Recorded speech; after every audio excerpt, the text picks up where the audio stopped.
শিশু রামিসা ধর্ষণ এবং হত্যা মামলার রায়ে আসামি সোহেল রানা এবং স্ত্রী স্বপ্না খাতুনকে দেয়া হলো সর্বোচ্চ সাজা মৃত্যুদণ্ড।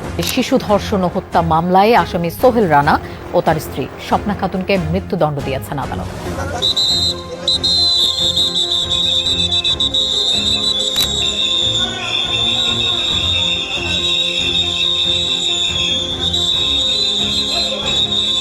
রাজধানীর পল্লবীতে ৮ বছরের শিশু রামিসা আক্তারকে ধর্ষণের পর নৃশংসভাবে হত্যার ঘটনায় আসামি সোহেল রানা ও তার স্ত্রী স্বপ্না আক্তারকে মৃত্যুদণ্ড দিয়েছেন আদালত। এছাড়া সোহেল রানাকে ৫ লাখ টাকা ও স্বপ্নাকে ২ লাখ টাকা জরিমানা করা হয়েছে। রোববার প্রধান বিচারক রামিসা হত্যার আসামিদের মৃত্যুর দণ্ড রায়ের ঘোষণা দিয়েছেন, কিন্তু তা এখন কতটুকু কার্যকর হবে তা দেখার বিষয়।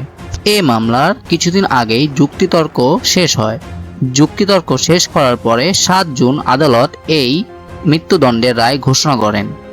আমি আলহামদুলিল্লাহ ১০০% খুশি এবং এই রায় বাস্তবায়ন হলে আমি সম্পূর্ণভাবে আমার মনের প্রত্যাশা যে রায় এবং কার্যকরের মনের প্রত্যাশা আমার আকাঙ্ক্ষা সেটা মিটবে।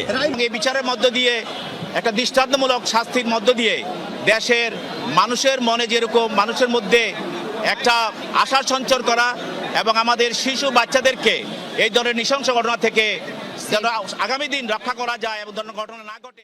শিশুটি হত্যার পর ১৯ দিন পর এই ঘটনার রায় আজ ঘোষণা হলো। এই রায়ের ঘোষণার মাধ্যমে বাংলাদেশের সবচেয়ে দ্রুততম বিচার সংগঠিত হলো। যে নিম্ন আদালতের রায় সেটি বহাল আছে বলে ধরে নেওয়া হবে এবং পরবর্তীতে রায় কার্যকরের জন্য ২১ দিন সময় পাবে এবং ২১ দিনের মধ্যে আসামি রাষ্ট্রপতির কাছে ক্ষমা ভিক্ষার আবেদন করতে পারে। তারপরে যদি আসামি রাষ্ট্রপতি যদি ক্ষমা করেন তাহলে ক্ষমা পেয়ে যাবে, যদি ক্ষমা না করেন তাহলে ২১ দিনের মধ্যে তার যে রায় সেটি কার্যকর করা হবে।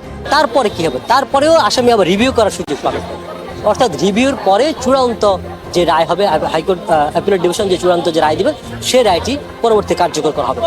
এই যে প্রক্রিয়া, এই প্রক্রিয়াটা আসলে যত সহজভাবে বলা গেল বিষয়টা তত সহজ না। আমরা যদি রাষ্ট্রপতির কাছে ক্ষমা চাওয়ার একটা বিষয় আছে, আমি সেটা বলছি, সেটা আগেই বলছি, যদি অ্যাপিল যদি না করেন তাহলে কি হবে?